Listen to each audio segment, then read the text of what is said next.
they're formed perfectly, all you have to do is put a gentle pressure right where you want that little misalignment to go back, and it almost just slips right back in there gently.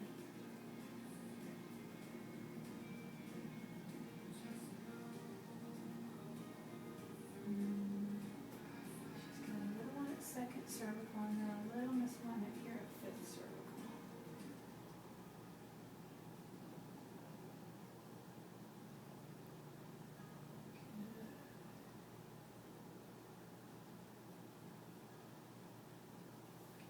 I know, that's sort of nice, huh?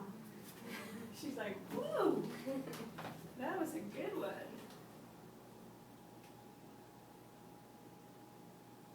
And then she's got a little bit going on the low back.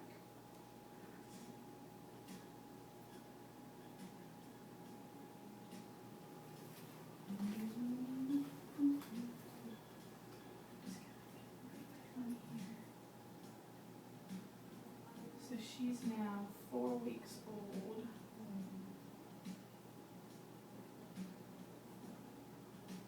So what you might notice after she gets adjusted is that she sleeps really well. It's pretty common. Because really their body's just like, oh, that's so much better. So they get very relaxed.